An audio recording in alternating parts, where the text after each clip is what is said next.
Денес сме во мојот роден град Титов Велес.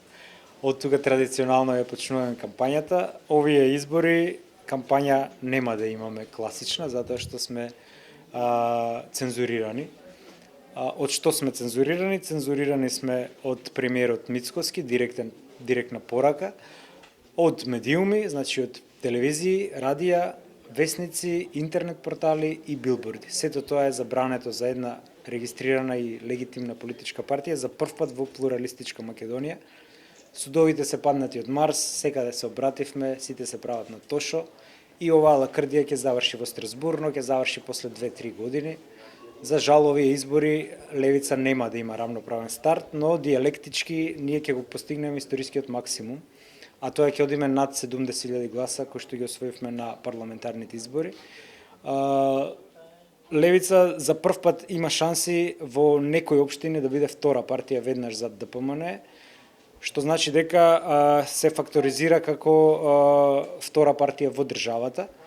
И мислам дека тој налет кој што сега за среќа се поклопува со овие избори е незапирлив, без оглед какви обструкции прават. Инаку штетата изразена во евра е околу 400.000 евра, кои што ни сеускратени за платено политичко рекламирање, кои што ние не можеме да ги дистрибуираме до медиумите. Тоа е паричната штета. Политичката штета е огромна, поголема, затоа што нашите кандидати тргнуваат на трка во 100 метра, тие тргнуваат од 0, а другите тргнуваат од 90 метра. Тоа е сликовито каков е теренот, меѓутоа она што ние полагаме надеж е младите, кои што полека но сигурно се вртат кон нашите кандидати и тука е нашата компаративна предност. Очекуваме, како што кажав, историски скор и конкретно во Велес очекуваме и да го појачаме бројот на советници кои што до сега беа тројца, ќе влезат можеби и повеќе. И мислам дека овој нефер третман народот интуитивно го осеќа и се врти кон слабата, кон послабиот, кон оној на кој му се прави неправда и од тука очекувам да се сврти во наша полза.